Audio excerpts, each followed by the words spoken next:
You go, girl.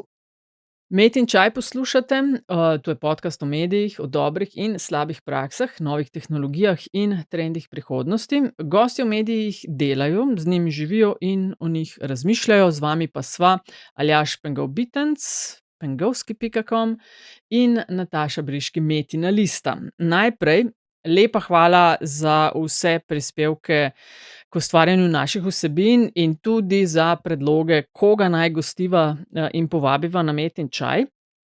To je vedno odprto. info@metinalista.si ali pa pocukate Aljaža na @pengovski ali pa mene na @dc43 na X-u. Kaj še, Aljaž, za začetek te Za začetek epizode? seveda hvala tudi vsem, ki naju vredno spremljate in ki podpirate naju in Metino listo in vse projekte Metine liste skozi vaše finančne, materialne in moralne donacije. Linki in gumbi za finančne priloge so na metinalista.si.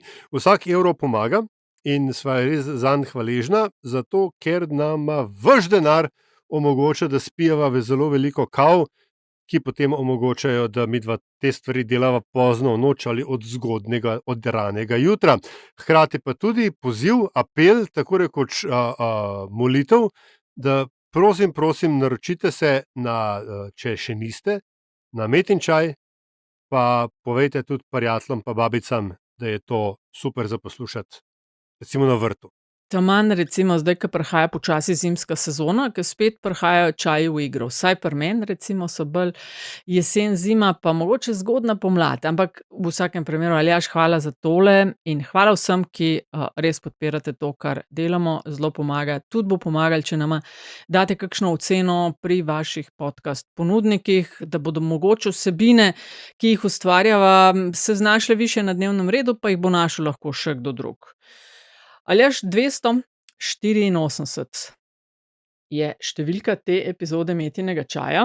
V letošnji sezoni se bližava 300 in tale bo ena od zelo, zelo pomembnih. Namreč dobro leto je od napada Hamasa na izraelsko naselbine in z Barbaro Šurk, dopisnico AP oziroma novinarko AP, urednico, želiva predebatirati to. Ona je, okej, pa da ne bom jaz o njej govorila. Barbara, živjo. Živjo. Zdaj te motiva kje? Zdaj sem trenutno v Franciji, oziroma ne trenutno, ampak kar vedno, kjer živim in delam zdaj že 3 leta. Bila si že najina gostja in v Metinem čaju in se mi zdi v Evropski četrti. A lahko, prosim, za tiste, ki pa mogoče te ne poznajo od prej, sam na hitro malo poveš o tvoji karieri, tako medijsko, da se postaviš malo na zemljevid, da vejo, kje si bila, kaj si delala in zakaj si najboljša za ta podcast zdaj, za točno to vsebino. Hvala za kompliment najprej. Torej, jaz sem bila zelo na široko, bom to povedala, oziroma zelo na generalno. 15 let sem bila dopisnica na Bližnjem vzhodu, od Jeruzalema, v Jeruzalemu, Bagdadu, Dubaju, kjer smo pokrivali, to se pravi zaliv, Perzijski zaliv, vključno z Iranom in Savdsko Arabijo. Potem sem bila v Kairu, Bejrutu, in to so pač samo baze, iz katerih so bile teli uradi Associated Press. Skratka, delala sem za Delo in v Jemnu tudi, kjer sem študirala arabščino, ampak skratka, delala sem za Delo na Bližnjem vzhodu, Izrael, Palestina, ameriška invazija Iraka. Potem sem pa prešla na Associated Press, ameriško tiskovno agencijo, kjer sem potem pač delala povsod po Bližnjem vzhodu, tako kot sem rekla. Potem sem pa nadaljevala kariero v Evropi.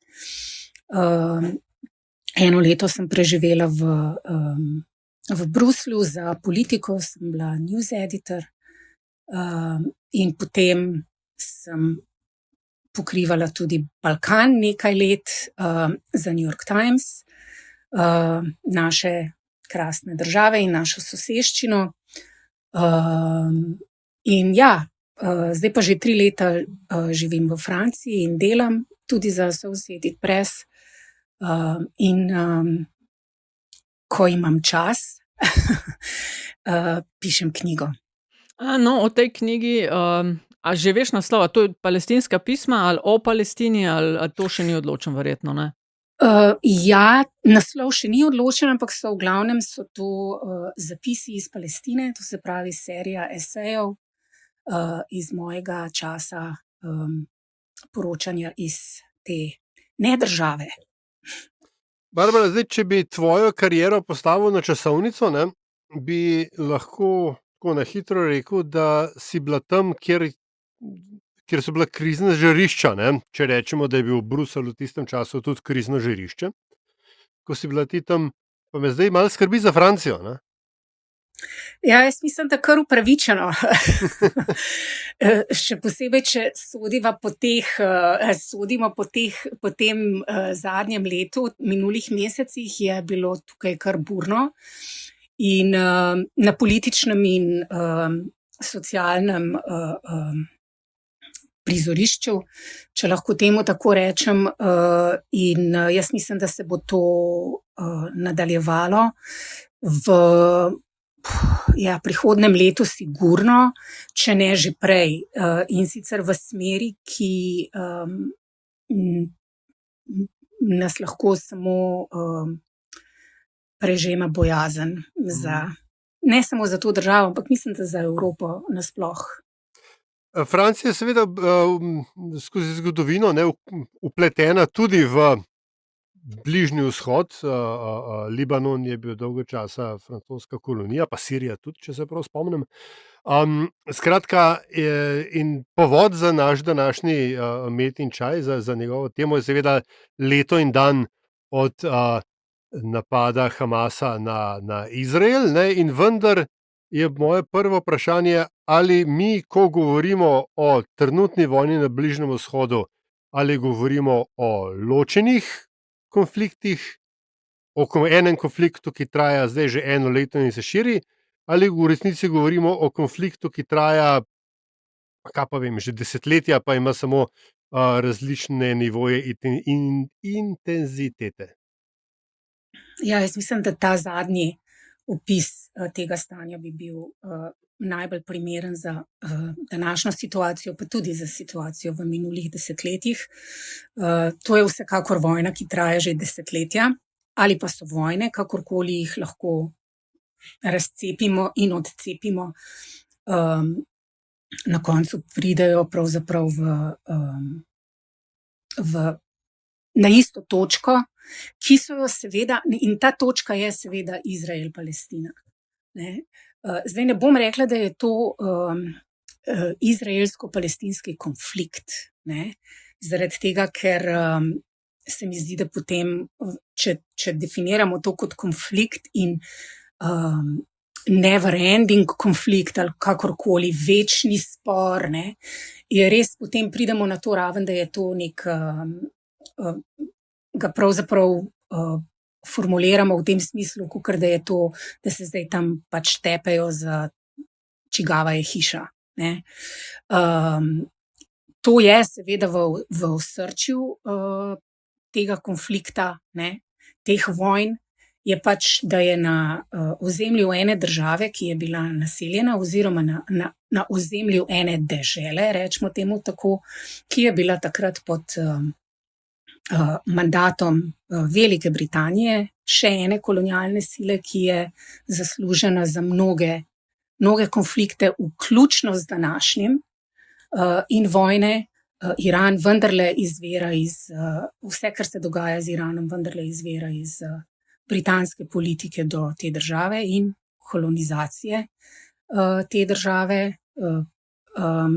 In torej v tem smislu pač vedno pridemo do tega, da se vse zadeve začnejo z Izraelci in Palestinci. Začelo se je pa pač tako, kot sem rekla, da je na ozemlju ene države, ki je imela prebivalce, nastala druga država leta 1948, izgnala domorodno prebivalstvo, to so bili Palestinci,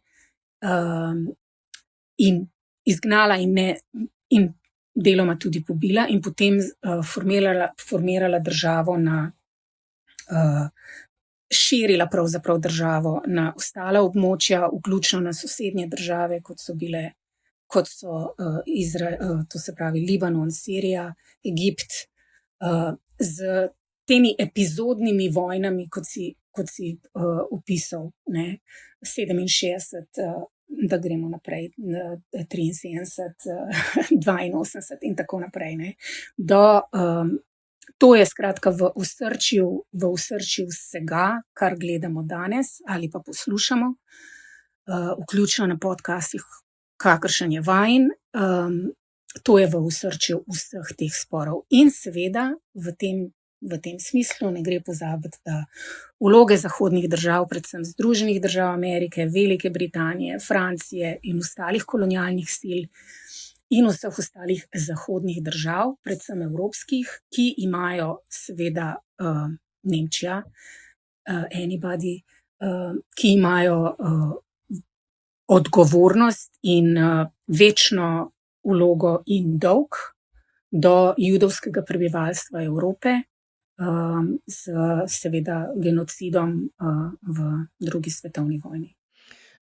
Zdaj sta recimo malo širše zajadrala, jaz bi se pa malo ožje prijela tega, za kar smo se danes zbrali, pa je del te širše zgodbe, ampak dobro leto je od napada Hamasa na Izrael in strahovite reakcije na ta napad, ki se širi tudi po regiji. Kaj je, če se da, ne vem, da se ne da na kratko, ampak ti boš to ziher znala, ker poznaš kontekst, kaj je ta napad, konkreten napad prinesel in kje smo po tvojem danes? Kako je Hamasov napad in odziv Izraela spremenil dinamiko v regiji? Ja, jaz se strinjam, da je to, kot sem rekla prej, v osrčju vsega tega, kje smo danes. Ja, Hamas je izvedel spektakularni pohod in pokol na izraelske vasi in mesta na jugu Izraela, ki so pač če lahko rečem temu, en streljaj od Gaze. Seveda, pomembno pri vsem tem je, da v tem konfliktu so besede tako zelo pomembne, zaradi tega se pač tako poskušam res najti prave, ker vsi imamo, Hamas je prebil mejo, recimo, je eno, ne, mejo z Izraelom in potem so pobili 1200 ljudi in vzeli talce in jih odnesli nazaj v Gazo preko meje, ne. Gaza in Izrael nimata meje. Tam je ograja, ki je bila zelo tehnološko opremljena, tam je vojaška baza, Gaza je bila obkoljena in pravzaprav pod obsedo, ne, izraelske vojske, izraelskih oblasti in vseh iz zraka, iz morja in na kopnem. In zdaj, zakaj to poudarjam? Poudarjam zato, ker je bil ta preboj tega zidu, ne, izjemno šokanten za Izrael. To je bilo in za vse ostale ljudi, vključno s Palestinci, ne, da je Hamas seveda do takšne stopnje napada, ne, oziroma ja, v bistvu take akcije, vojaške operacije prišel, je seveda treba iskati odgovore v Izraelu, predvsem pri tem pri sedanjem ministrskem predsedniku Benjaminu Netanjahuju, ki je z Hamasom in Katarjem zelo plodno sodeloval, da je oskrboval Hamas z denarjem, z temi materiali za gradnjo in tako naprej, da je prišel do te stopnje, ki so jo seveda Izraelci, zdaj ne ve se še, ali so jo namerno podcenjevali, ali pa so bili dejansko popolnoma presenečeni, kar verjetno dvomimo. Kje smo zdaj po tem napadu in v bistvu pravzaprav šokantnih posledicah njihovega predora na jug Izrael. A če rečem recimo, da malo skočim, če rečem, Hamas je šibkejši, Izrael je varnejši, imam prav? Ne, seveda, da nimaš prav. Oprosti. Ne, sem namenoma don't take to. it personally. Sem namenoma. A veš, res je, da te absolutno ne, ampak dajmo pogledati, kaj to pomeni za ljudi. Dajmo najprej v Izraelu pogledati. V Izraelu sedaj 1 leto potem, Izraelci ne živijo več na jugu Izraela. Ne? 1 leto potem Izraelci ne živijo več na severu Izraela. Ne? So bili evakuirani, tako kot na jugu, zaradi napadov Hezbolaha, ne? In sedajšnjega udora na jug Libanona, v Sirijo, kamorkoli izraelska vojska že gre. To je izjemno pomembno dejstvo. V Gazi štejejo mrtve, pa če se odrečemo številkam mrtvih Palestincev v Gazi, razseljenih več kot 1,5 milijona, potrebno je še povedati, da je Gaza del, to se pravi ozemlje Gaze je dolgo 36 kilometrov in široko od 6 do 8 kilometrov. Na tem ozemlju je pred tem 7. oktobrom lansko leto živelo 2.200.000 ljudi. Približno. Od tega je danes 1,5 milijona razseljenih ljudi na tem majhnem ozemlju. Razseljenih ne v tem smislu, da so šli malo na vikende pa sorodnikom in prijateljem, tako kot Izraelci na drugi strani, in v hotele in ne vem kaj, ampak so v šotorih, s katerimi, recimo, da so v šotorih, upajmo, da so, s katerimi se selijo okrog vsak mesec. Ne? Tako izgleda življenje. Kaj je še zelo pomembno? Pomembno je, a je Hamas šibkejši. Ne vemo v resnici. Ne? Ali je to pomembno za nas, za naš pogovor? Jaz mislim, da ne. Kar je pomembno je to, da v Gazi, Gaza, ki je desetletja, od leta 1948, od vojne 1948, ko so bili Palestinci pregnani iz Galileje in vseh ostalih delov mandatne Palestine v tistem času, vključno z vasmi, na katerih so bili Izraelci pobiti in razseljeni 7. septembra in vzeti za talce v Gazi.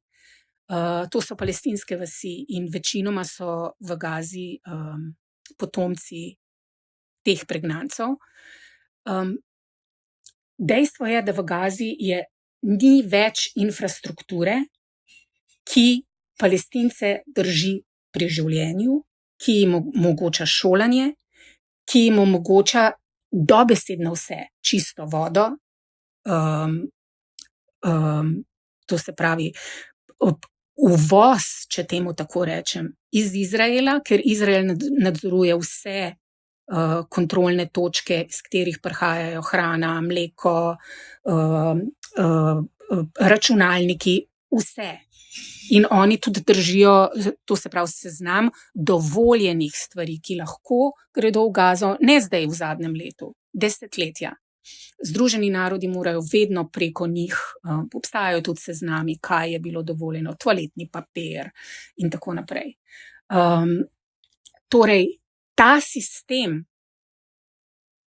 ki drži, kot sem rekla, Palestince pri življenju, ne obstaja več. To je ta tako zvana, znana UNRWA, Agencija Združenih narodov, ki seveda šteje v svojih vrstah največ pobitih ljudi v vseh vojnah, v katere so bili Združeni narodi, so delovali Agencije Združenih narodov.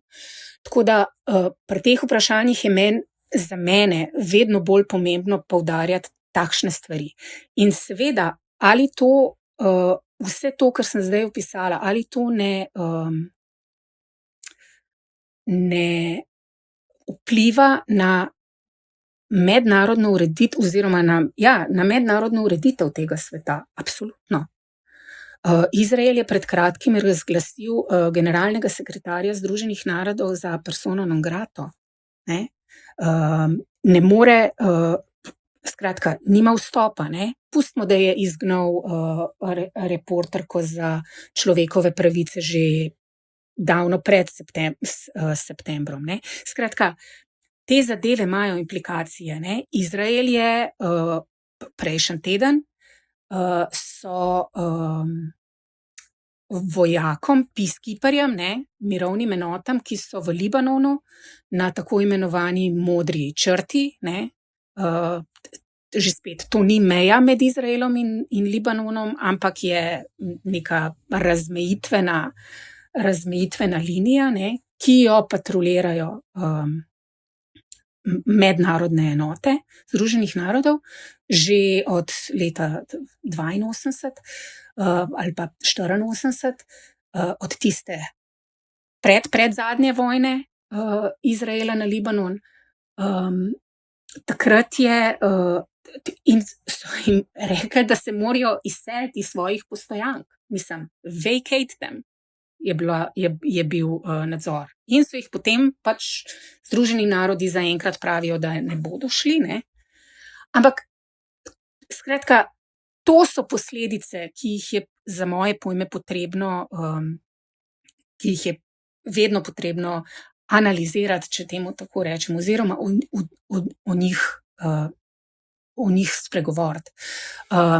Ja, Irska je, če ni drugega, sem za irsko enoto modrih čelad na razmejitveni črti med Libanonom in Izraelom slišal, da so rekli, da oni pač nikamor ne grejo, ker pač nimajo mandat Združenih narodov. Te implikacije seveda so mnogotere. Po eni strani implikacije za mednarodno pravo, po drugi strani implikacije, do tja še pridemo, za odnose med regijskimi in globalnimi silami. Da o implikacijah za civilno prebivalstvo ne govorimo, ki so grozovite. Še posebej na palestinski strani, če se omejimo na številke, verjamem pa, da je pač čisto vsaka usoda, vsake žrtve, ne glede na to, je pač palestinska ali izraelska, da potegne za sabo en kup ene žalosti in groze. Ampak, jaz sem še iz časov, ko so bila imena, ker ta konflikt traja že toliko časa na Bližnjem vzhodu, da ga enostavno povezuješ z imeni. Jaz sem iz časov, ko je bila centralna pojava tega konflikta Jaser Arafat in gibanje Fatah oziroma palestinska osvobodilna organizacija in Fatah kot njeno politično gibanje. Za mlajše med nami, včasih je bilo moderno, da si imel gverilsko vojsko, ki je imela potem svoje politično gibanje, ki se je reklo malo drugače. Tako je recimo na Severnem Irskem Sinn Fein, politično krilo Irske republikanske armade. Fatah, politično krilo palestinske osvobodilne fronte. In tako dalje, in tako dalje. Skratka, zdaj pa mene zanima, a je ta interakcija, ta dinamika med vsakokratno izraelsko oblastjo in večinoma gre za Bibija Netanjahuja, čeprav ne izključno, in na drugi strani Hamasom, ki se je z vidika mojega rahlo ostarelega hladnovojnega pogleda na Bližnji vzhod pojavil tako rekoč od nikoder, a je ta dinamika podobna, kot je bila recimo dinamika med Yitzhakom Rabinom in Jaserom Arafatom, ali zakaj gre? A je to kakorkoli pomembno drugače od vseh teh iteracij, ki smo jih gledali doslej? Takoj bom odgovorila na tvoje vprašanje, Aljaž, če mi samo dovoliš, da zaključim, da odgovorim Nataši, kje smo danes. Oprosti. Ne, Ja. absolutno ne.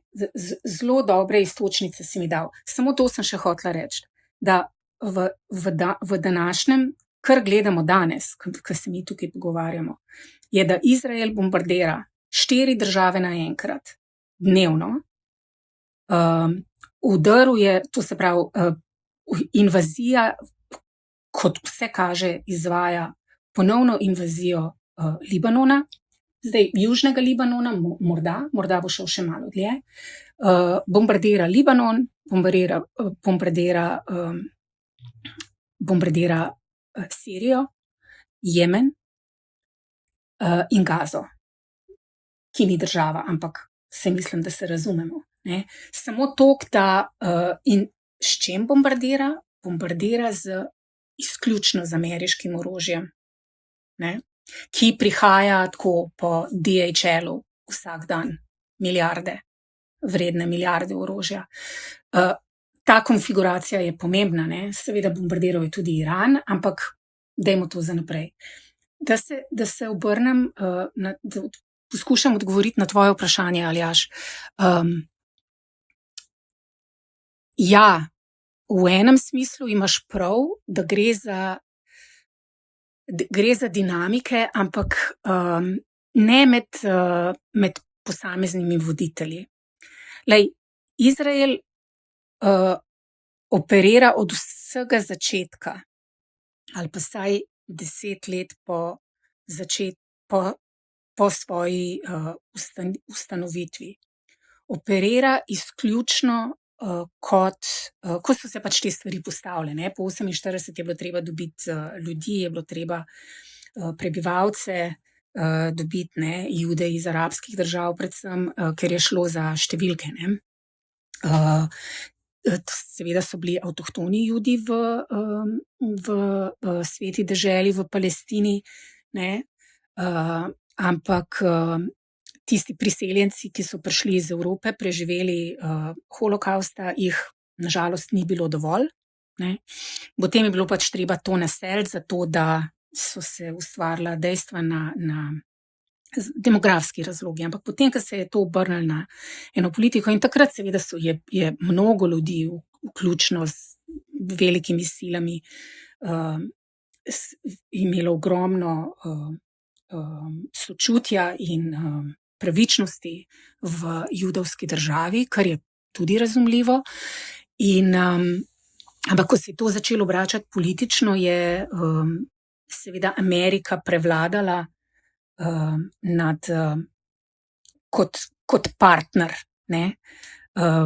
Z obeh strani je bilo to sodelovanje, ne. Ampak kako je v bistvu prišlo do tega, ne, po mojem mnenju je en zelo pomemben aspekt, ki sem ga jaz pravzaprav videla potem, ko sem preživela kar nekaj let v Ameriki, kot novinarka pa študirala sem tam nekaj let, sem ugotovila, kaj ta veza pravzaprav je med tema dvema državama. In to je, kako bi rekla, ta naseljeniška kolonialna mentaliteta, ne. Skratka, mit se je takoj potem razvil, da je to dežela brez ljudi, Izrael je dežela brez ljudi, ne. Judje so pripomogli k temu, da je puščava zacvetela. Skratka, ne, a land without people for people without a land, ne. To je bil tudi iz tistih časov, ki si jih ti omenil, Golda Meir je pač ta mit prenesla na mednarodno raven in seveda tudi v naša prepričanja. Zakaj jo omenjam in zakaj omenjam to? Zaradi tega, ker je bil Jasir Arafat, kot si ti rekel, ne, ki si ga omenil. Jasir Arafat je bil tisti, ne, s svojo pojavo, svojim karakterjem in pač ne, maskoto do neke mere, ne.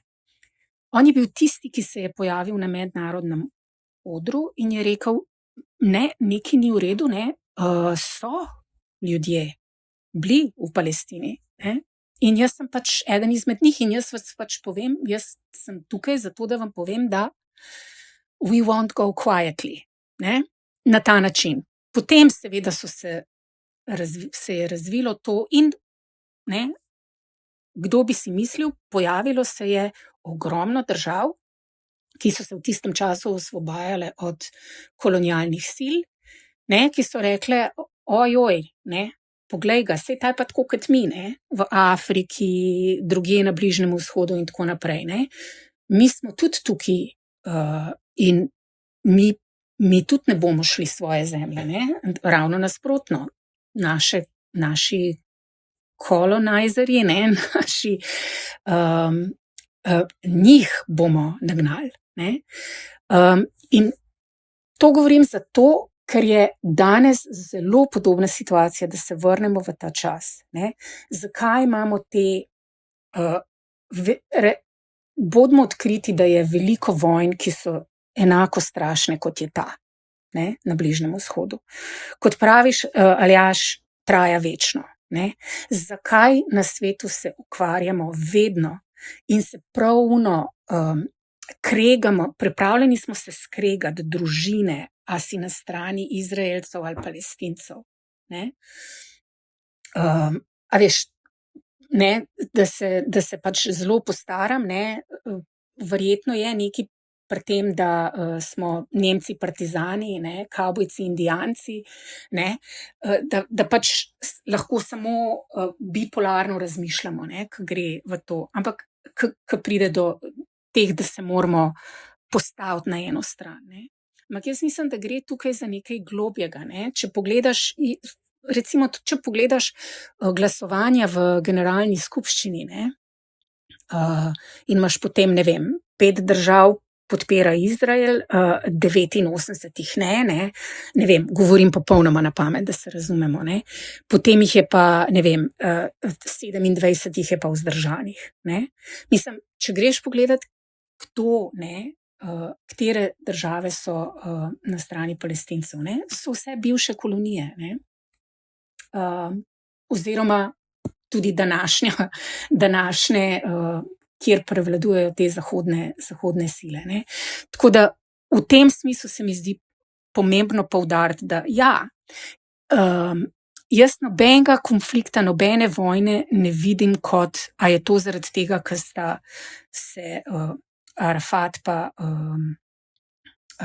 pa Jicak Rabin razumela, ne. Mislim, onadva sta bila smrtna sovražnika, ne. Ravno tako kot je Hamas in Netanjahu, ne.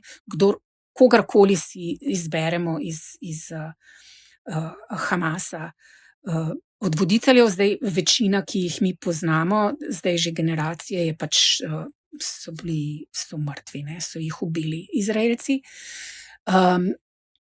Ampak a je to v resnici pomembno, a se onadva razumeta pa ne? Karkoli se dogaja, ali je to sovraštvo, ali je to prijateljstvo, ali je to pragmatično prijateljstvo, rečemo temu tako, ali je pa popolnoma temelji na narcisizmu, da se pač pojavimo v zgodovinskih knjigah in smo slikani s Clintonom na travniku pred Belo hišo, ne. Bi jaz rekla temu, da veliko bolj pomembno je to, da so to, karkoli je, kot sem povedala, je zato, da uveljavimo na tak ali pa drugačen način svoje interese. Ali gre za Hamas, ali gre za Izrael, ali gre za palestinsko osvobodilno organizacijo, ali gre za Hezbola, ali gre za predsednika Sirije Asada, vedno je to, se takšni pogovori ali pa vojne se bijejo zato, da lahko napredujemo v svojih interesih. Zdaj, kristalno jasno je, kdo napreduje s svojimi interesi v te konfiguraciji na Bližnjem vzhodu, in to je zdaj in 40 let nazaj je to Izrael. Barbara, vlada v Izraelu je nacionalistična. En precej dober dokumentarci na to temo, s kom sodeluje Netanjahu in te Hawks na ministrskih mestih. V zadnjih tednih, pa tudi verjetno mesecih, spremljamo tudi v Izraelu množične proteste proti Netanjahuju. In ko rečem množične, če se prav spomnim, sem zasledila številko 750 000.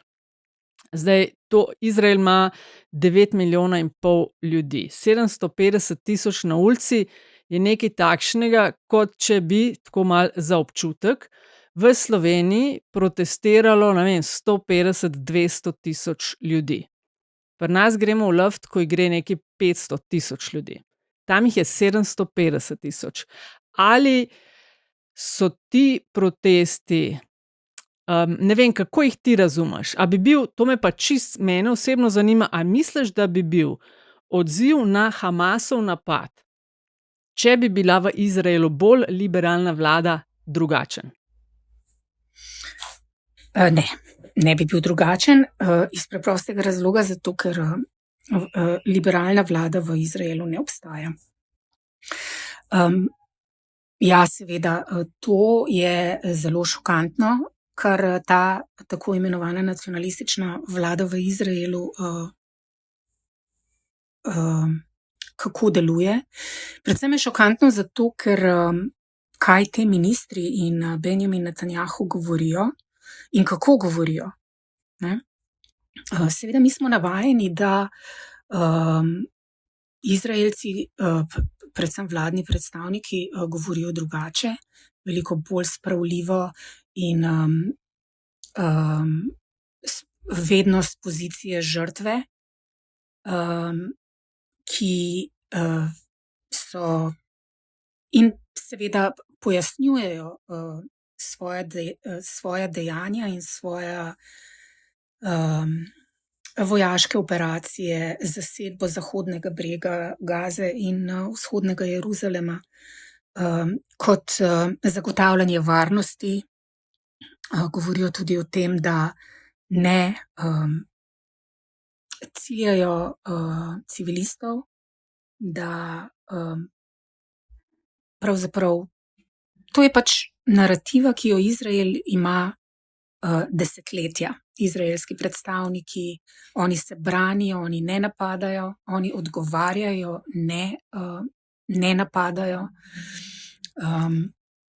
In to nas potem seveda zavede v razmislek, da prvič vse to res in drugič, da v Izraelu res obstajajo neka liberalna stranka, oziroma neke stranke, da sploh obstajajo. Da obstaja neki, ko sem bila jaz tam, je bilo zelo pomembno, pomembna je bila Peace Camp, Šimon Peres, pa to, kar si ti omenjal, Aljaž. V realnosti seveda to ne obstaja. Ti si omenila proteste proti Netanjahuju.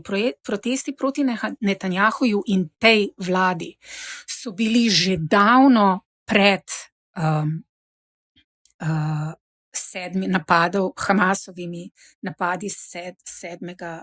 oktobra. To vem, bili so, ampak te številke zdaj so še nekajkrat višje. Mene zanima iskrenost teh protestov. A je to res po tvoji oceni proti Netanjahuju, proti odzivu, kakršen je, ali je sam pripeljte talce nazaj, pa lahko greste naprej točno tako, kot ste zastavili?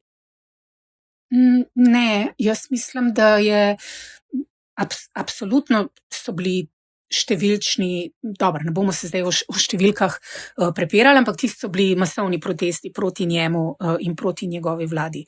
Da odgovorim na tvoje vprašanje, to so izključno zato, ker se ne pogaja, ker ni izpogajal premirja za to, da se vrnejo talci.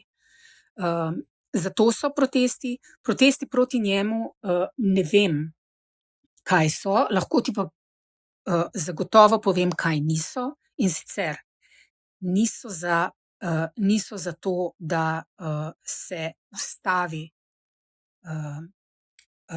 ustavijo napadi na Gazo, niso za to, da se ustavi vojna v Libanonu, vojna na Libanon, proti njemu, ampak ravno pred 2 dnevi je vodja opozicije v Izraelu rekel, da je Libanon je potrebno bombardirati še bolj in iti v center, središče Bejruta, če je potrebno.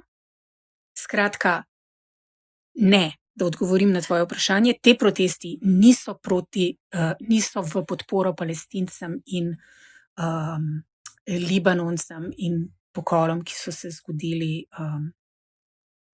zgodili v tem. Izrael je že daleč pred 7. oktobrom prešel to željo po sožitju in s Palestinci in mirovnemu procesu, miru, koncu okupacije zasedenih palestinskih ozemljih.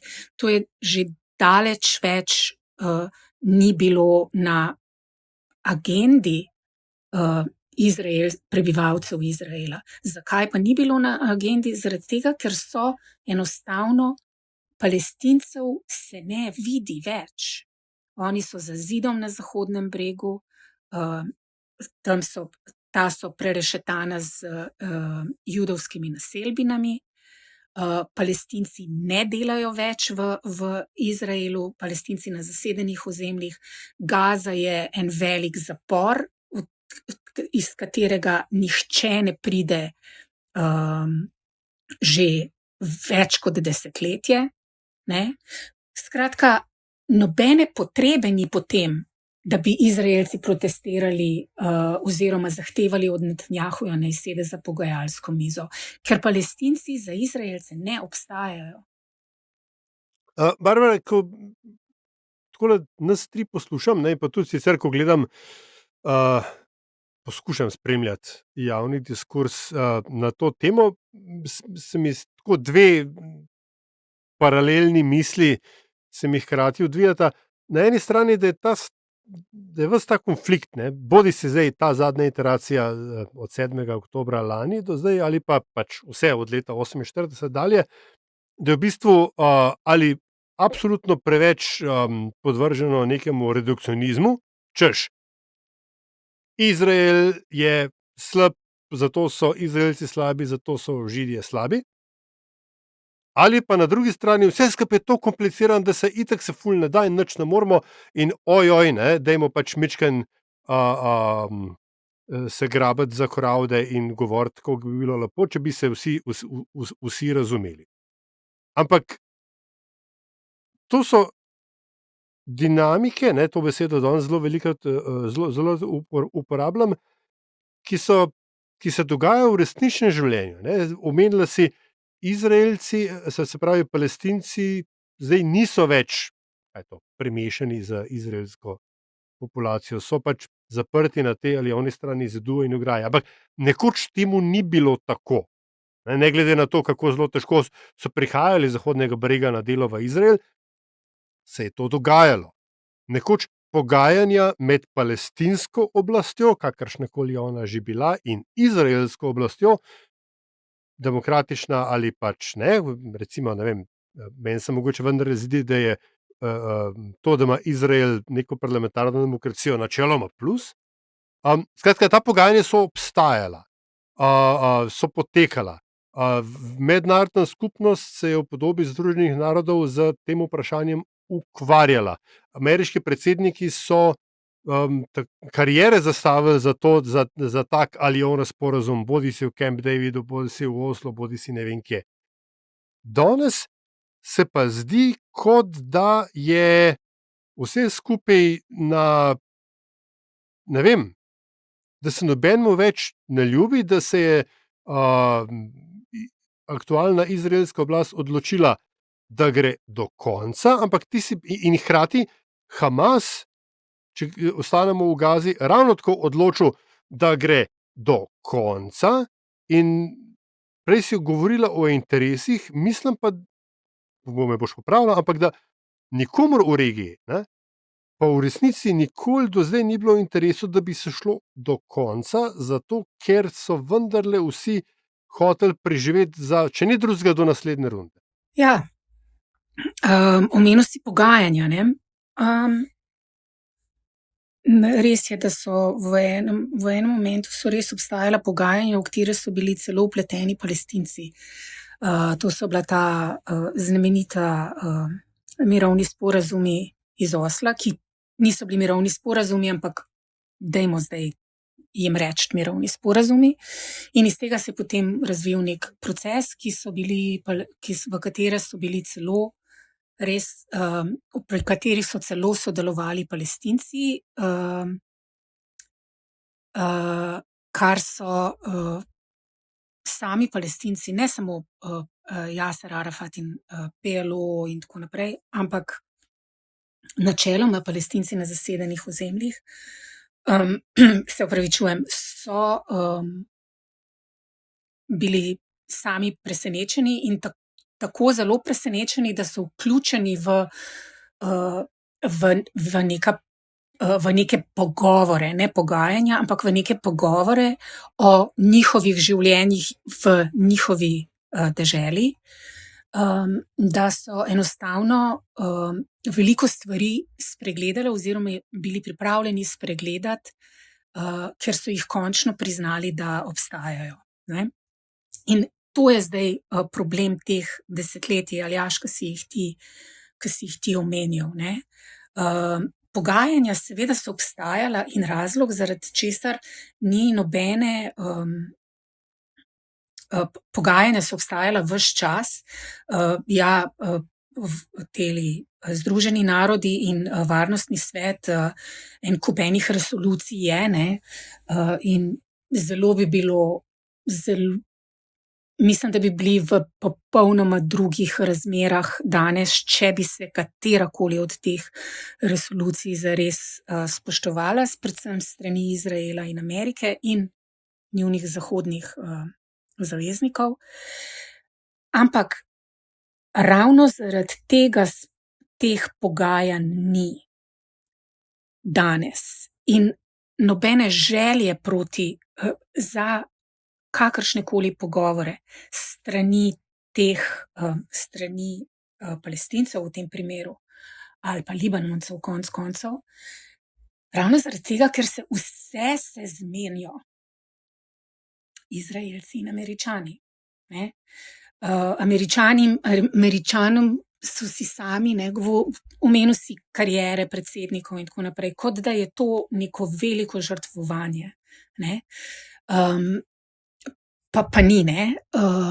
In zakaj? Zaradi tega, ker če omenimo samo predsednika Clintona, ne? Mislim, da sta on in njegova žena zelo veliko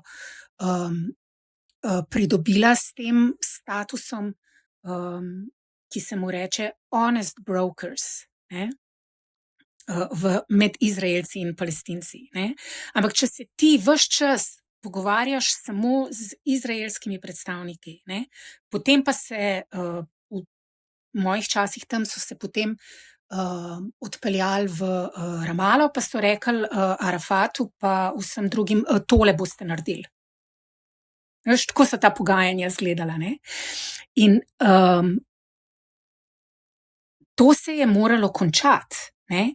Končali so pa te zadeve ne Palestinci, ne, ki so ves čas, ampak poslušajte, ne morate zdaj priti sem pa samo zahtevati in na nas pritiskati, da mi naredimo to, kar Izrael hoče. Ne? Vi ste njihov odvetnik. Ne? To je zdaj nov naslov, ki ga imajo Američani. Ne? The Lawyer of Israel. Ne? And dishonest broker. A veš, in končali so pa ta pogajanja, kakršnekoli stike. Ne? Izraelci, ki so rekli, tam nimamo, na drugi strani ni nikogar, ki bi se z nami pogovarjal. Ne?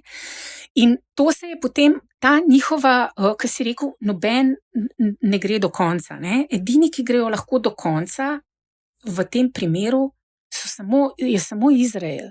Ne? In jaz bi res rada sam poudarila, da jaz govorim, ko govorim Izraelci, ne? Res govorimo o vladi. Ne? Za en drug podcast se lahko pogovarjamo o Izraelci, o družbi, in ker je zelo razplastna in gre, to se pravi, ima nivoje in plasti pod konfliktom s Palestinci. Ne? Ampak, kot sem rekla, samo oni grejo lahko, in vse to, kar se dogaja danes, je že davno zapisano v dokumentih, načrtih in planih izraelske državne strukture, ki je, kot sem prej rekla, deluje ne glede na to, ali so to malo bolj levi, ali so to malo bolj desni, ali so ekstremno desni, ne? Ali so nacionalisti, ali niso. To je vse v planu. In da smo mi prišli do tega, da je danes, da je to množično pobijanje v Gazi in zdaj v Libanonu, ne, je trajalo desetletja, da se je to, seveda se to ne bi moglo zgoditi, če bi se oni še vedno pogovarjali. Ne. Seveda se to ne bi moglo zgoditi, če ne bi bili Palestinci in Izraelci popolnoma ločeni, živeli popolnoma ločena življenja. Ne? Vključno z naseljenci, z judovskimi naseljenci na zasedenih ozemljih, ki živijo v oazah, da si ne moreš predstavljati, kako tam lepo izgleda, če seveda si kdaj tudi bil v sosednji palestinski vasi, kjer nimajo vode, kjer zažigajo njihove oljke in koljejo njihovo živino, ne? Te naseljenci, oboroženi naseljenci. Skratka, do vsega tega lahko pridemo samo, če popolnoma ločimo te družbe. Nobenih pogovorov na politični ravni, nobenih stikov, a veš, kot si rekel prej, ni bilo tako. V mojem času, na začetku mojega obdobja poročanja v Izraelu in na palestinskih ozemljih, so Izraelci hodili, vozili avtomobile popravljati v Tulkarem na Zahodnem bregu, šli so na kosilo nedeljsko oziroma sobotno posedanje, kupovati v Hebron, ne vem, sončece v Gazo in tako naprej. Ne? Jaz sem imela en dober intervju ravno takrat, ko se je zidal zid z Zahodnim bregom. In mi je en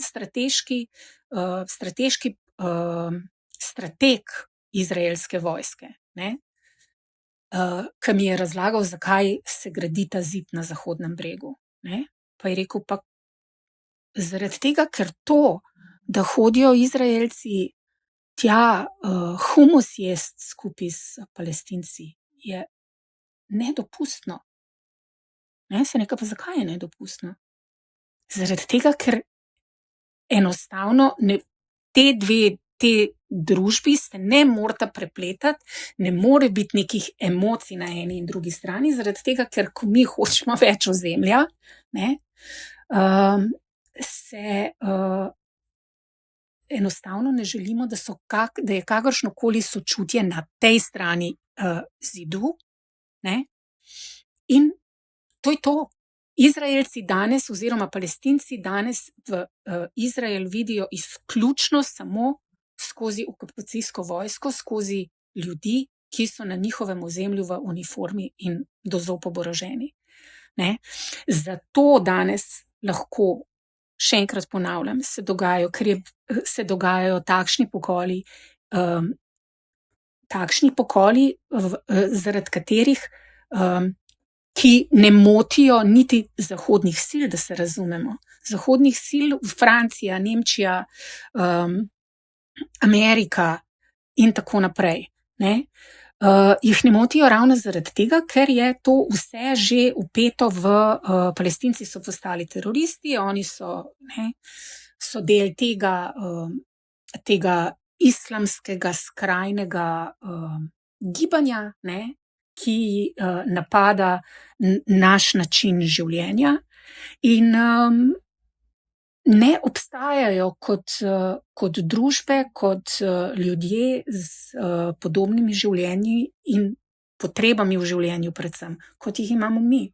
Barbara, omenila si, da Palestinci za Izrael ne obstajajo, pa omenjaš tudi, kako je družba v Izraelu večplastna in da bi mogoče o enem delu lahko v enem drugem podcastu govorili, ne? Kaj pa druga stran? Ker iz izraelske strani se sliši, kako non-stop živijo pod grožnjo, da jih sosedi želijo uničiti. In to ni od včeraj. Kaj pa problematičnost liderjev Palestine? Volitve so tam nekaj, kar ne obstaja.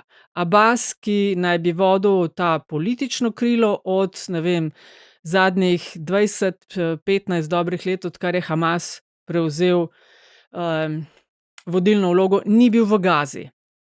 Ne? Kaj pa problematičnost liderjev Palestine na drugi strani? Pustimo tudi zdaj to večplastnost Palestine.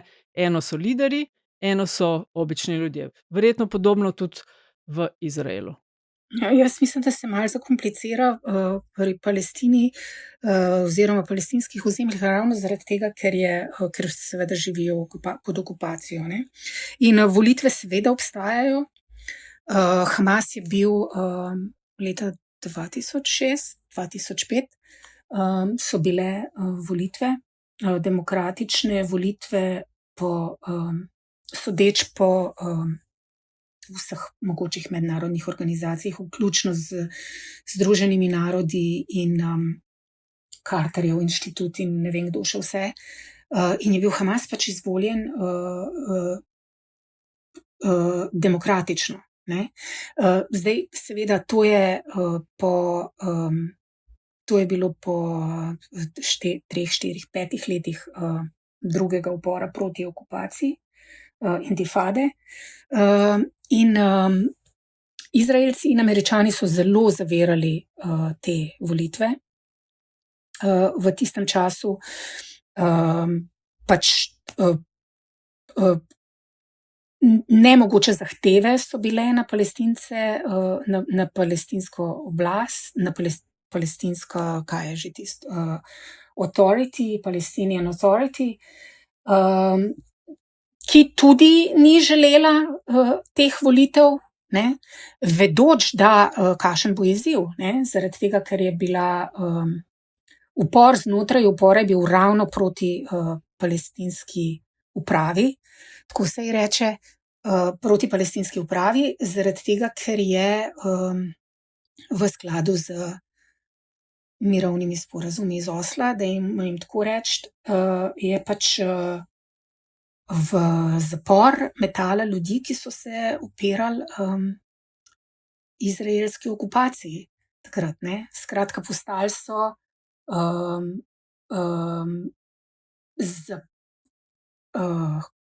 kaj se jim reče, odprli so zapore svojih ljudi pač za Izraelce, ne. Tako da oni tudi niso teh volitev hoteli in potem, ko so te volitve vendarle stekle in je bil rezultat, kakršen je bil, torej Hamas izvoljen v palestinski parlament, v Gazi predvsem, in so Američani rekli, da ne, so v redu, vse je bilo fajn, Izraelci se sploh s tem ne ukvarjajo, ker se s tem ukvarjajo za njih Američani, in so rekli pač, ja, saj so bile volitve, ampak ne, volili ste napačnega, tako da so nezakonite in konc, ne.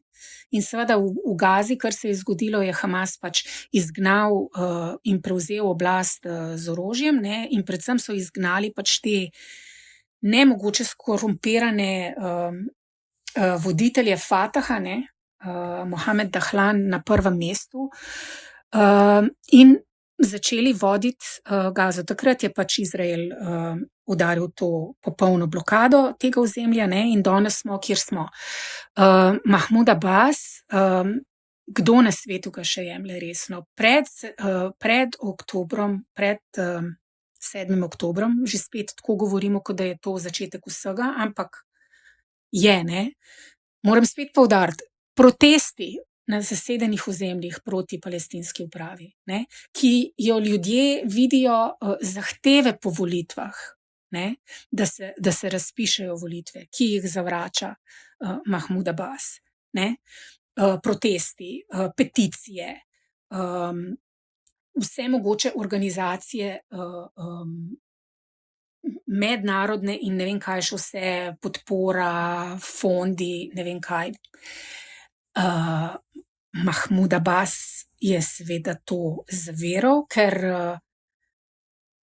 tako kot vsi ostali birokrati, ki živijo in preživijo na pepelu palestinske uprave, ki je seveda na pepelu teh mirovnih sporazumov iz Osla, se pač držijo kakršnekoli kakršnekoli bonitete in benefits, ki jih lahko pravzaprav izvlečejo iz status quo, in če to pomeni pač ne iti na volitve, ne, da imaš neko službo, od katere dobiš plače. Plače palestinske uprave pa seveda plačuje Izrael, ne. To je potrebno poudariti. In Izrael tudi zavira te plače, ne. Zdaj mislim, da so ta denar, ki je namenjen palestinske uprave, skratka, ta denar, ki je iz sklada mirovnih sporazumov, ne, se nabere v Izraelu in potem Izrael izplača palestinski upravi denar. Ampak Izrael pogosto reče, ne, zdaj pa ne, zdaj ga pa ne bomo. In potem Abbas zelo prosi, ne, lepo prosim, dajte nam ta denar za to, da ne bojo vsi Hamas, ne. In potem mu oni to milostno dajo, ne. Mislim, jaz razumem in tudi, veš, parlamentarna demokracija pred temi protesti, kako bi rekla, Arab Spring, ne, arabske pomladi, protesti v Egiptu in na Bližnjem vzhodu proti diktatorjem, avtoritarnim režimom vsepovsod po regiji, ne, so bili Palestinci pod okupacijo zgled demokratičnega vodstva. Razumeš? In to ni zginilo iz ljudi in aktivistov in tako naprej. S tem, da seveda, dajmo še nekaj povedati, ne, večina teh aktivistov je v zaporu, izraelskem zaporu, ne, izpred 20 let, ne, Marwan Barghouti in tako naprej. Seveda, v tem je veliko zagovor. Ampak skratka, hočem reči, da zahteve so zelo legitimne. Dajmo zdaj še pogledati, kaj Palestinci delajo, ne. Res je, ampak kako lahko pod isti drobnogled vzamemo Izrael, ki ima podporo Združenih držav Amerike, nespodbitno podporo Združenih držav Amerike, ki ima nespodbitno, brezkompromisno podporo Francije, evropskih držav, zahodnih držav, whatever, ne, in narod pod okupacijo, pod vojaško okupacijo, ne, ki edino sodelovanje ki ima voditelje v zaporu, izraelskem zaporu, ki ima popolno blokado meja, ne, kako lahko operira trgovina, kako lahko deluje kakršnokoli ekonomsko življenje pravzaprav, ne, oziroma življenje za preživetje, ki imajo vedno manj obdelovalnih površin. A veš, kako lahko rečemo ja, ampak če pa ne boste, če pa Abbas ne bo razpisal volitev, ne, kako, mislim, jaz žal ne vidim tukaj primerjave, ki bi jo lahko, se mi zdi zelo nepravična zahteva. Predvsem zato, ker takrat, ko so Palestinci protestirali, ne, pred 7. oktobrom in se ukvarjali s to demokracijo, volitve, ono, tretje, ne, ni bilo enega centa podpore demokratičnemu gibanju iz katerekoli zahodne države. Ne. Ko smo že pri podpori, ne,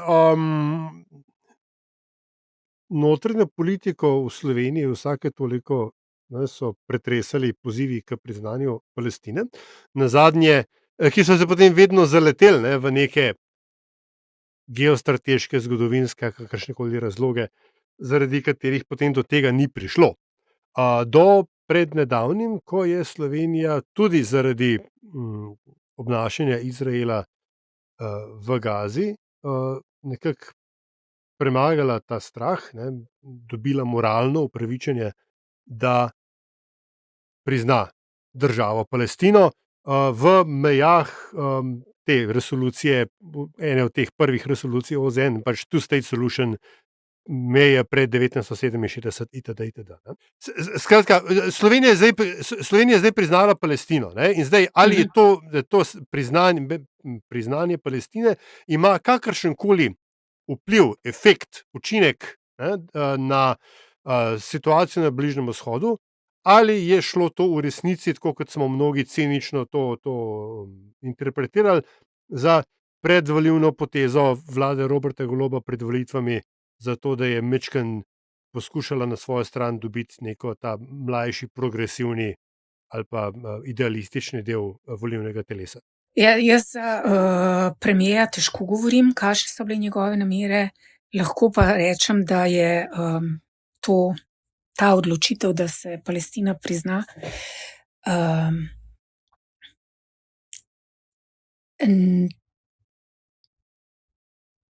lahko pa rečem, da je ta odločitev, da se Slovenije, da prizna Palestino, zelo dobrodošla, če se milo izrazim. In tudi v vsem tem kontekstu,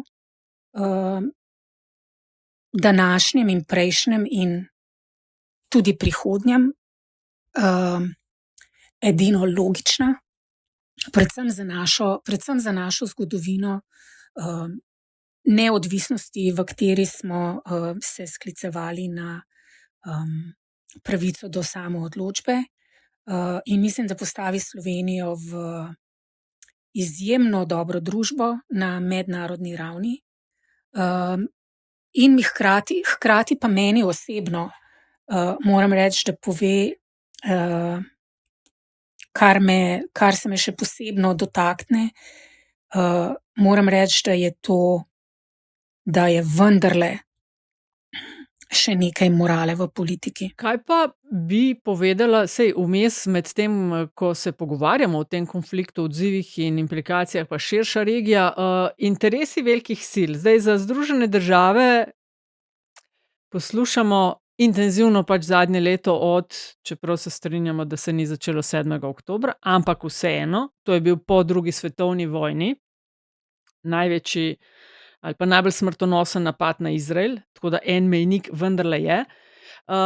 ZDA, rekla si, Izrael, kar napada z orožjem, ki ga dobivajo iz ZDA, v narekovaju, po DHL-u na dnevni bazi.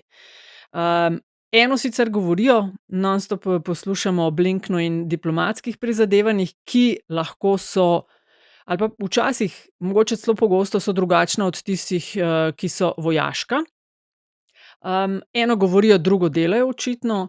Veliko se s prstom kaže na Evropsko unijo, katere del je tudi Slovenija, pri čemer se, jaz bi rekla, da pozablja, da EU ni ena, EU je 27 in 27 se jih zelo očitno ne strinja, kaj in kako reagirati na to, kar se dogaja. Ampak a nam lahko, zdaj, ko smo časovno že kar precej čez običajne Met in čaj standarde, malo poveš, kdo je s kom in zakaj. S kom je ZDA? Okej, recimo, da rešeno. EU ne vemo, Rusija, Kitajska. Te 4 recimo, da velesile. Če misliš, da še koga bi v tem kontekstu omenila, izvoli. Ja, jaz mislim, da se je zdaj res zdaj se je v bistvu, po mojem mnenju, se je udejanila tista znamenita Bushova, W, ki je rekel po napadih 11. septembra, either you're with us or you're against us. Jaz mislim, da je zdaj dejansko tako na tem mednarodnem odru, pustimo, kaj Amerika hoče, ker Jezus, res. A bo hotela kaj drugače po volitvah? Ne glede na to, kdo zmaga. Ne, absolutno ne. Ne, absolutno ne bo hotela nič več. Mislim, to je to. In mislim, da volilci, tisti volilci, s katerimi, ki plačujejo davke v Ameriki in gre njihov denar za to, da se pobijajo njihove družine v Gazi in Libanonu in na Zahodnem bregu, mislim, da to je jasno.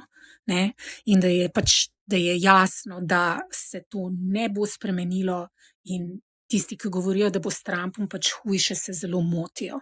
Ne, da bo boljše, ampak preprosto ne bo drugače. Edino, kar bo drugače, bo to, da bo njegov, karkoli Jared Kushner je, avtor teh Abrahamovega sporazuma, da si bo on napolnil žepe namesto bolj kot kdorkoli drug. Že gradi po Zahodnem bregu in ima že projekte v Gazi, beachfront property pa tako naprej. Zdaj, to se je pač zdaj zgodilo, to je posledica, da je zelo bipolarno. Zakaj so nekateri na strani Izraelcev, predvsem zahodne sile, pa to vemo, se nočejo zameriti Ameriki, se prodajajo orožje, vse mogoče stvari.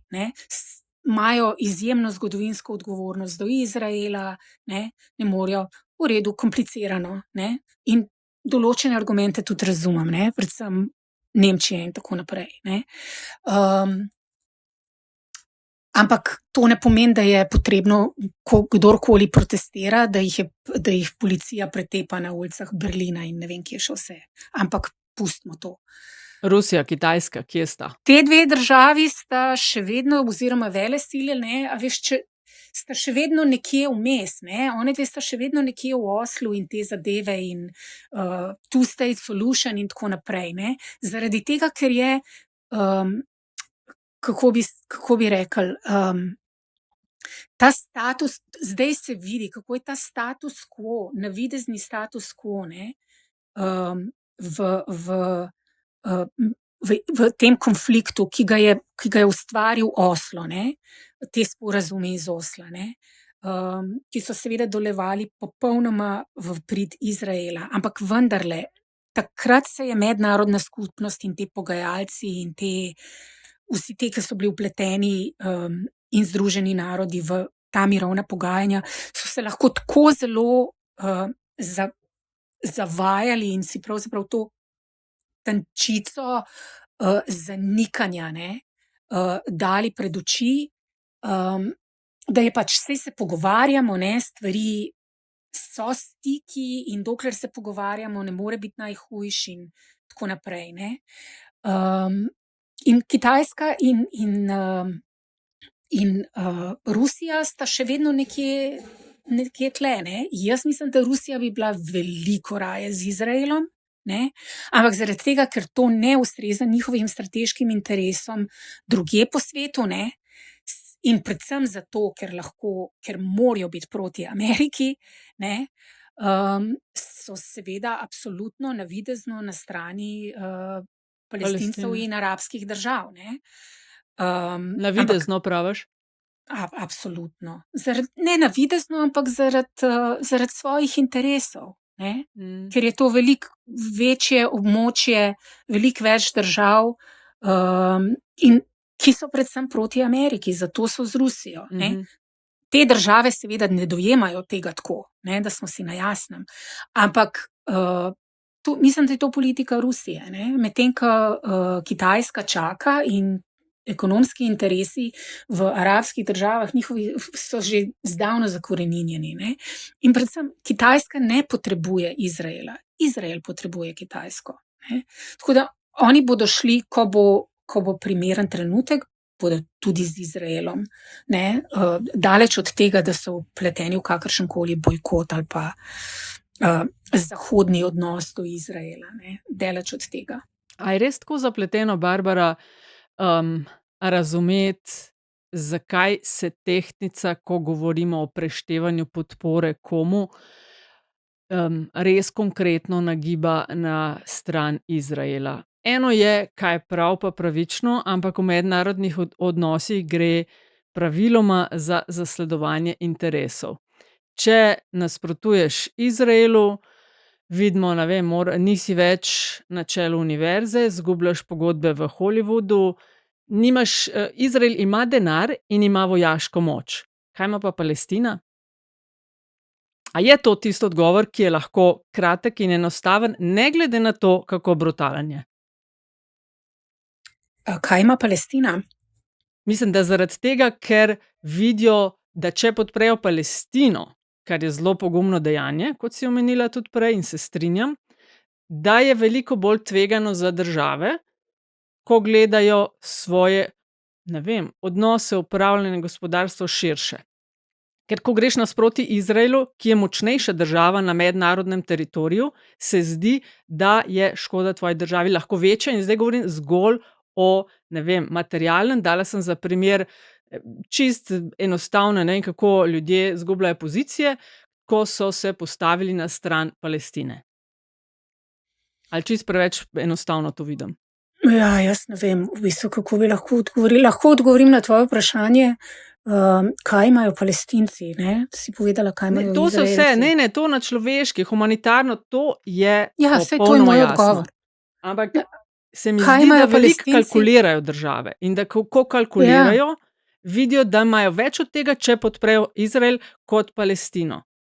Ja, jaz to verjetno govoriš o pač teh državnikih, Voditeljih, seveda, politikih, ne o voditeljih. ljudeh, seveda, o tistih, ki vodijo države. Jaz žal ti ne morem reči, kaj oni razmišljajo in kako se postavljajo, in to v resnici ne samo zato, ker ne vem, ampak res po pravici povedano me ne zanima. Ne zanima me pa zato, ker gledam pač, ne, smo videli vse te proteste proti invaziji, izraelski invaziji Gaze in tako naprej, ne. Smo gledali proteste na ulicah, dajmo zdaj govoriti pač o teh zahodnih državah in tako naprej, Ameriki, izjemne proteste na ameriških univerzah, ki so se seveda potem razlile na proteste na evropskih univerzah in tako naprej, ki so bili seveda vsi promptno zatrti in razgnani in kaznovani v mnogih primerih. Ampak jaz vedno gledam na to, ne? In kar mene zelo skrbi v tem smislu je, da se ta zahodni svet in ta Evropa in tako naprej se tolče po prsih ves čas o demokraciji, svobodi govora, pravici do shodov in protestov, ne? In kako zelo, kako pač ravnajo s temi protestniki, kako bi rekla, kako zatirajo in zavračajo vsako ponudbo z njihove strani o pogovorih, ne, divest, divert in tako naprej, o sredstvih, ne, da naj pokažejo svoje knjige, ne, to se pravi, da naj bojo transparentni v svojih financah, to v Ameriki govorim, ne, kako se univerze financirajo in tako naprej. Ja. In to odločno zavračanje kakršnega koli dialoga, ne, v naših demokratičnih državah, to je tisto, kar me zares skrbi. To se pravi, če lahko odgovorim na tvoje vprašanje, kaj ima Izrael in kaj imajo te države, jaz absolutno se strinjam s tabo, Izrael ima vojsko, Ma denar in vpliv. ima denar in vpliv, predvsem zato, ker ima seveda Ameriko na svoji strani. Lej, Ja, se pravi. Palestinci imajo pa pravico. To je nesporno. Jaz samo poskušam razumeti, zakaj, kljub temu, da je odziv grozljiv in vse, zakaj vse, ne vem, vse več držav, ampak zakaj je vse tehtanca tako zelo v tisto stran. Te si sama omenila, ne, transparentnost, recimo konec koncev financiranja univerz. Ja, izgubile so takoj tiste svoje judovske podpornike, ne, zato so nehali. Ne samo, ne, Tudi ne, verjetno, sploh ne judovske podpornike, mislim, absolutno ne, mislim, univerze so financirane z denarjem oborožitvenih družb in tako naprej, tako da ne bi jaz to tako samo vrgla na te, a veš, kao judovske podpornike. Daleč od tega. To je drug problem. Praviš, da imajo podporo, da ima Izrael več podpore. Prej sem omenila Združene narode, pa to. Ja, Izrael ima boljšo podporo. Dajmo temu tako reči, zaradi tega, Ja, ker močnejšo. ima Ameriko, močnejšo, zahodne države in tako naprej. V številkah ima manj podpore. Palestinci imajo absolutno ima manjšo podporo. Mislim, poglej Generalno skupščino Združenih narodov, ne? To je odraz sveta. Ne? Okej, zdaj, izvoli, sem te prekinil, ampak to odpira pomembno vprašanje. Samo to sem hotela reči, da ko govorimo, Izrael ima na strani močnejše in bogatejše. Ja. In to je peščica, a ne 1% pa te zadeve, ne, ko smo v teh vodah, ne. Medtem, ko definitivno imajo Palestinci, ne. Ampak kaj je ko sem rekla, oni imajo pa na strani pravico, ne. Kaj je odgovor? Ne. Ja, zato, ker pač pravičnosti ni. In to mene skrbi. In upravičeno. Pričemer potem pridemo do nerodnega dejstva, da Izrael, kolikor sploh se še lahko pogovarjamo o mednarodnem pravu, ne, in človekovih pravicah, da Izrael ni podpisnik sporazuma o mednarodnem kazenskem sodišču in bi ne priznaval česarkoli bi se tam zgodilo, ali pa kar se tam dogaja. Ampak preden gremo mogoče do konca, pripeljemo tale izjemno zanimiv in vseobsegajoč pogovor, tako kot je pač zanimiv v narekovajih in vseobsegajoč bližnjevzhodni konflikt.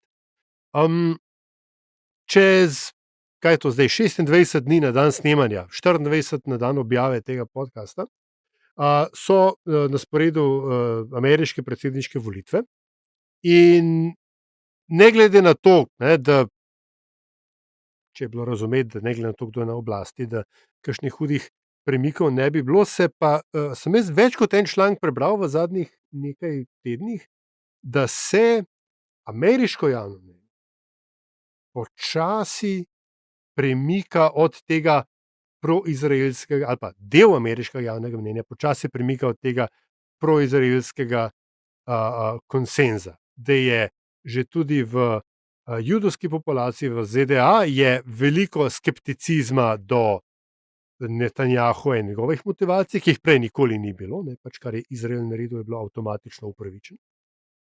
Vidimo, da ima Kamala Harris probleme z svojo legitimnostjo pri mlajših, potencialnih mlajših volivcih, da je, ne, če gremo čisto zelo globoko v plevel ameriške demokracije, v Michiganu v končni fazi odločajo o tem, kdo bo zmagal v tisti zvezni državi, približno 2% Američanov arabskih korenin, ki bodo ali ne bodo šli na volitve. Skratka, ali vendarle mogoče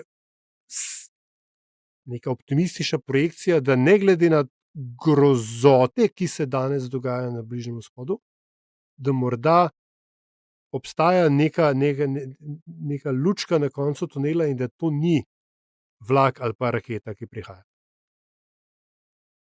Ne, te lučke ni. Te moram razočarati, Aljaž. In vaju oba, po mojem, na vsako vprašanje, kje je upanje, ki se ga lahko oklepamo, jaz odgovorim, da ne, ampak lej, ni ga. Ne. Lahko zelo na kratko na to odgovorim. In sicer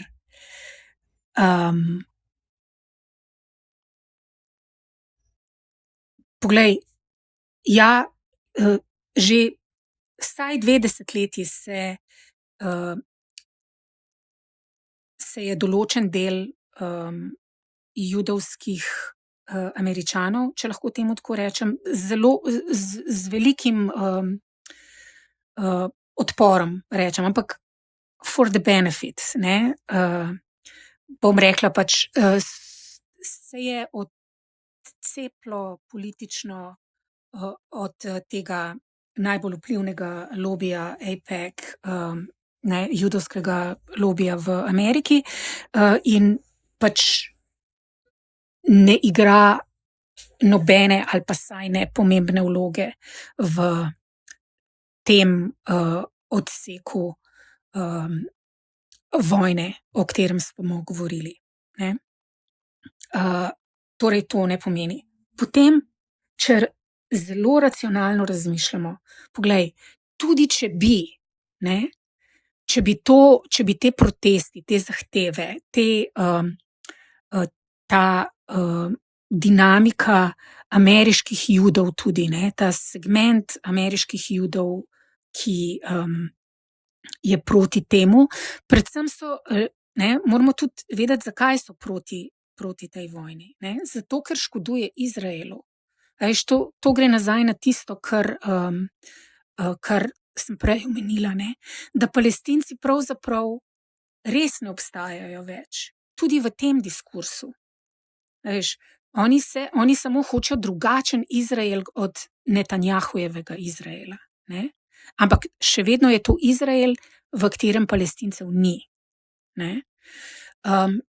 In ali je sploh pri vsem tem, kar sem prej recimo povedala in kar smo vsi ugotovili v tem pogovoru, da pravzaprav javno mnenje, ne,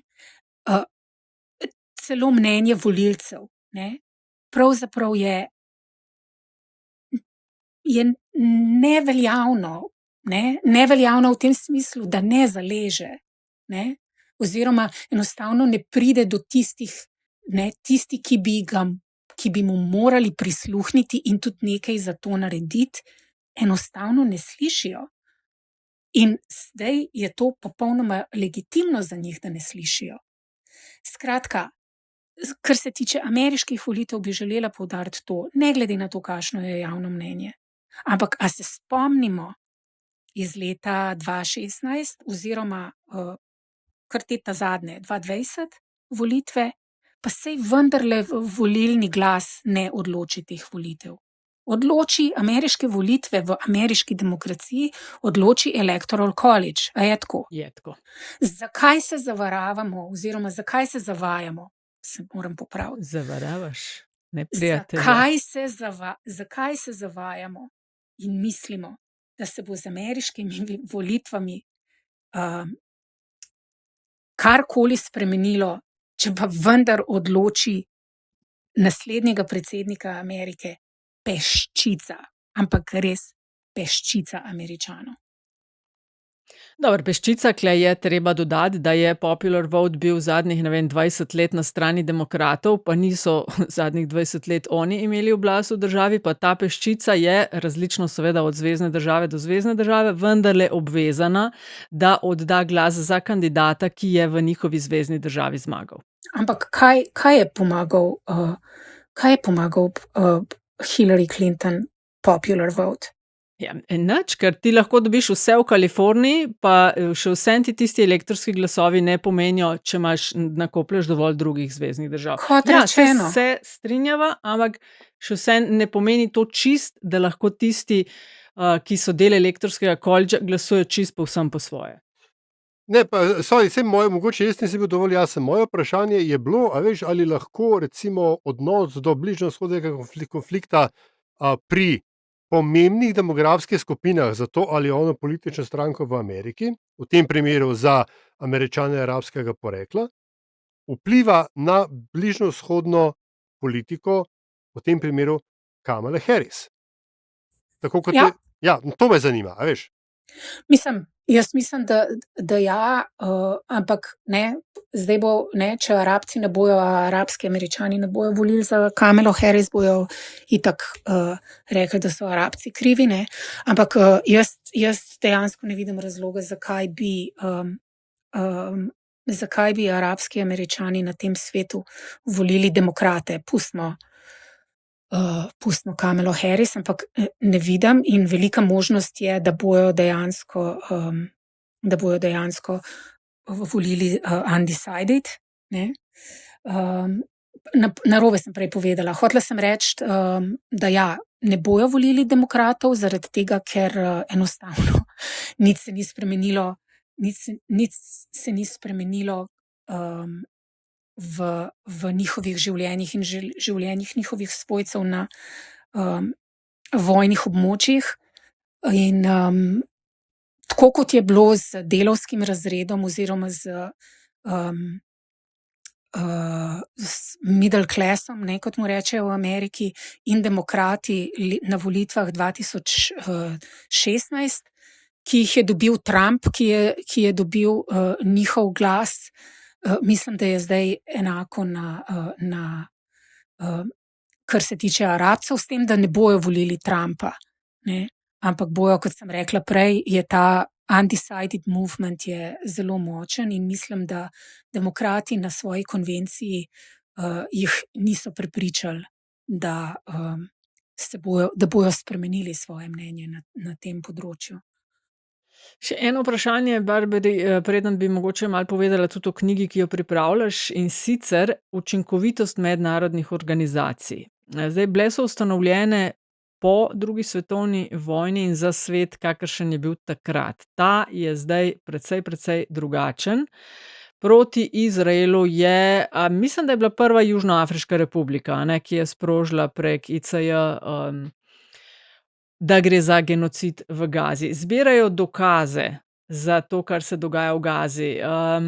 Govori se ko bo to enkrat končano, bodo privedeni pred sodišče, ne vem, eni, drugi. Kakšna se ti zdi učinkovitost mednarodnih organizacij danes? Generalnemu sekretarju OZN mu je Izrael prepovedal vstop. A misliš, da se, kljub temu, da oni niso podpisniki, dejansko iz tega lahko kaj izcimi? Absolutno se lahko iz tega razvije, oziroma pravzaprav se že razvija proces, ne. Prej sem omenila, da Palestinci nimajo pravice, ne. Pa je pozitiven razvoj dogodkov, da obstajajo organizacije, mednarodne organizacije, mednarodna sodišča, ki vendarle mislijo, da menijo, da jim pripada, in obstajajo tudi države s svojimi izkušnjami apartheida v Južni Afriki. Je Južnoafriška republika res zelo primerno vodi vodilno vlogo na tem področju. Spomnimo se tudi, da je v to mednarodno sodišče za bivšo Jugoslavijo je tudi vodil takrat južnoafriški sodnik, če se prav spomnim. In jaz edino upanje, prej smo govorili o upanju in da ga jaz sesujem z vsakim odgovorom na vajino vprašanje. Moje edino upanje je res, in tudi občudovanje je res v teh ljudeh in teh organizacijah in institucijah konec koncev, ki so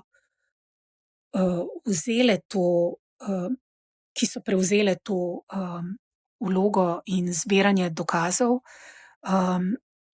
in pričevanj in tako naprej, vključno Združenimi narodami, vse te resolucije in tako naprej. Ne? Ja, Amerika je vse bojkotirala, ampak vendarle to je zelo pomembno. Zelo pomembno je, da je vse to nekje napisano. V arabščini je en zelo dober izraz, ki mi je zdaj prišel na pamet, ampak ko so stvari zapisane, ne, in so potem v nekih arhivih in tako naprej, to potem pomeni, da enkrat nekoč, ne, se bo pa vendarle to vzelo pod drobnogled in raziskavo in nekje bomo našli pravico, kaj se nam je zgodilo in kaj si zaslužimo, ne, za to. Se spomnimo Nuremberških procesov, se spomnimo procesov proti nacistom, ki jih je Izrael sam vodil kot mlada država takrat, proti nacističnim, nemškim nacističnim uradnikom celo in tako naprej, za koncentracijska taborišča, za holokaust in tako naprej. Vse te stvari so zelo pomembni in moderna država Izrael se tega zelo dobro zaveda. Ali bojo te tiralice razpisane za izraelske voditelje, je pravzaprav na tem, v tem trenutku popolnoma nepomembno. Kar je zelo pomembno, je, da nekdo nekje in so kar organizirane skupine v mednarodni sferi, ki zbirajo te TikTok videe, ki jih izraelski vojaki snemajo v Gazi med pohodom, ki zbirajo vse te napade na Palestince na zasedenih ozemljih in pač oborožene naseljence, ki jih preganjajo iz njihovih hiš in jih zasedajo. In so pravzaprav ena taka zelo dobro oborožena in do zob oborožena milica, ki je z izraelsko vojsko, ki jih samo opazuje v teh neizmerno krutih dejanjih, ki so verjetno, če primerjamo z vojnimi zločini iz preteklih vojn, mislim evropskih in drugih, so pač vojni zločini. In to je zelo pomembno, ne samo na papirju, kot sem prej govorila, ne, old fashioned, ampak to, kar se dogaja v digitalnem svetu, ker izraelski vojaki in poveljniki in vladni predstavniki vse to, kar naredijo, prej povedo. To je razlika med tistim obdobjem, o katerem smo govorili v tem pogovoru, ne, ko so bila pogajanja, ni bilo teh družbenih omrežij, whatever, ne, niso obstajali, ampak danes pa pravzaprav lahko, če hočemo, ne, če želimo, lahko spremljamo vse na svojih telefonih. Mislim, da bomo morali mi vendarle tale pogovor počasi pripeljati do konca, pa ne zato, ker bi povedali vse, ampak zato, ker je nekje treba postaviti piko. Ampak vsak pogovor končamo, Nataša, s tem, da gosta, oziroma v tem primeru gostjo, pobarava po zanimivosti, po stvari, ki se njim zdi pomembna, ki bi jo rada delila z nami, z nama, za katero misli, da bi jo morali vedeti, ali pa bi mogoče bil svet mičen boljši, če bi jo. Tako da, Barbara Šurk, tell us something we don't know. In to je lahko, Barbara, tudi več o projektu, ki se mu boš pa intenzivno posvetila v naslednjih tednih in mesecih. Pa sej to je vedela, no. A je? Ja, mislim, da to ni glih zanimivost. No, ampak, je, ti kar povej. Bom potem povedala mogoče eno anekdoto, ki bom malo povzela tole. Ampak ja, jaz se zdaj pišem to knjigo, v bistvu sem zastavila kot memoar na Bližnjem vzhodu, pa je tako postalo kar malo overwhelming. Ne samo zato, ker pač imam tudi delam za plačo, ne, in je malo težko se spraviti pisati, potem, ko pač pišeš in cel dan. Ampak zdaj o tem, pa zdaj spet, dajmo zdaj omeniti, po 7. oktobru sem pa pač zelo dobila, me je prežela ta želja potem, da od tega bližnjevzhodnega memoarja pravzaprav res odcepim ta svoj del življenja v Palestini. Jaz sem živela v vzhodnem Jeruzalemu, takrat sem poročala za Delo, potem sem šla na Associated Press in pravzaprav od začetka te druge intifade, tega upora palestinskega proti izraelski okupaciji, ko je ves ta sistem, ki so ga postavili mirovni sporazumi iz Osla, pravzaprav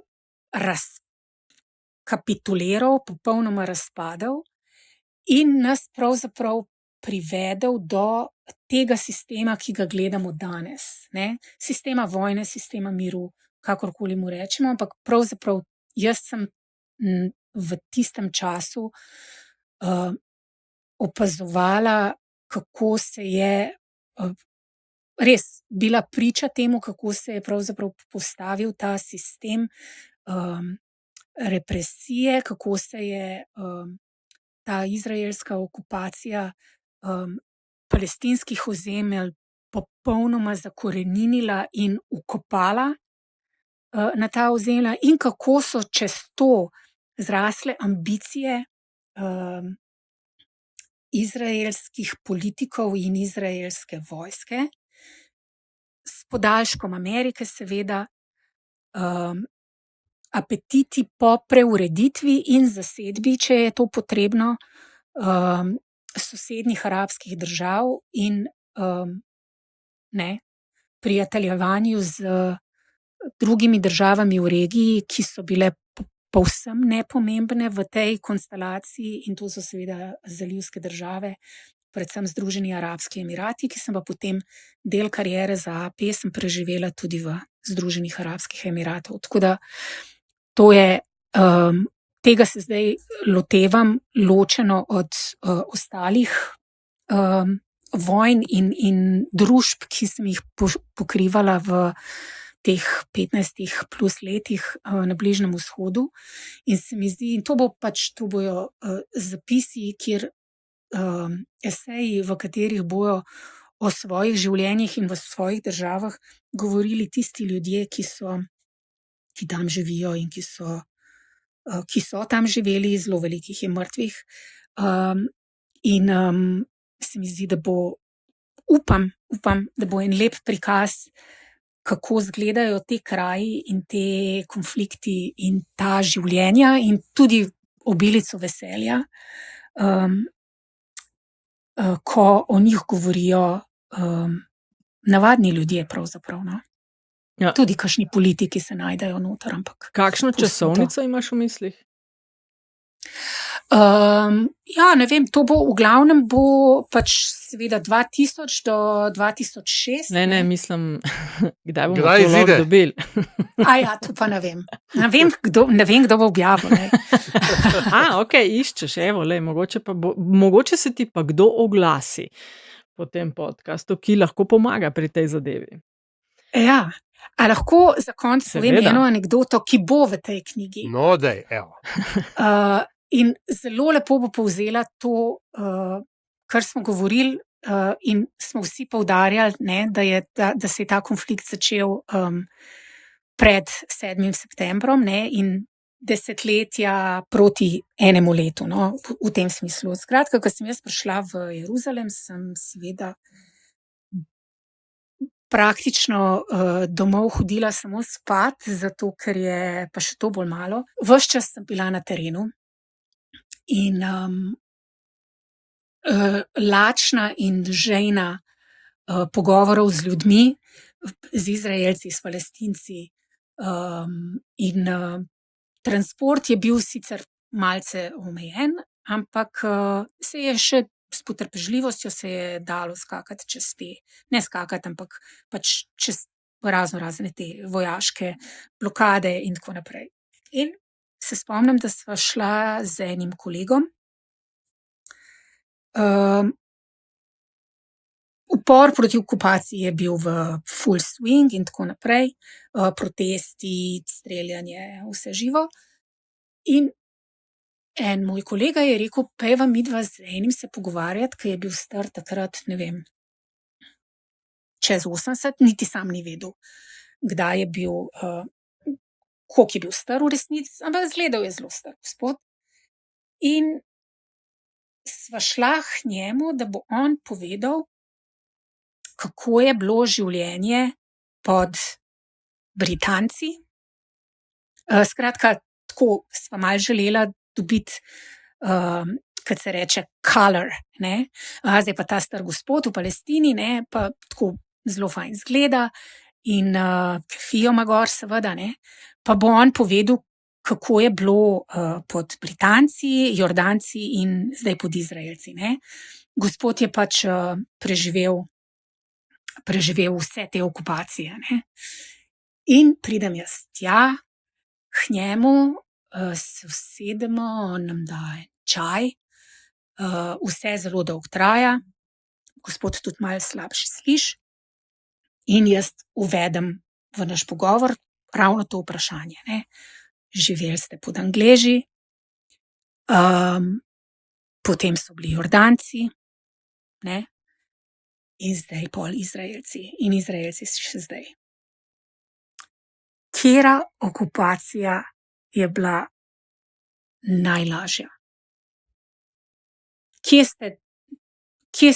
ste najrajši živeli v tem smislu, ne?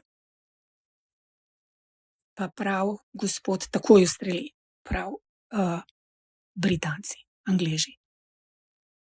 In sem bila jaz zelo presenečena. Sem rekla, kako pa to, da Britanci? Zakaj pa Britanci? Pa prav on, zato, ker sem bil mlad. Evo. Hočeš reči, pa je še upal. Ja. Barbara, najlepša hvala za zaključek, najlepša hvala za vse povedano vmes, da si pomagala razumeti, kot rečeno, zapletena stvar. Pa tudi ne. Kjer pike na i ne, pa tudi ne, pa kjer pike na i še nekaj časa ne bo, vstavljamo pa jo Metinemu čaju. Hvala lepa, oglasi se, ko bo knjiga zunaj, da jo pomagava, da jo svet pozdravi, pa vse dobro v Francijo. Najlepša hvala, enako lep pozdrav obema. Srečno.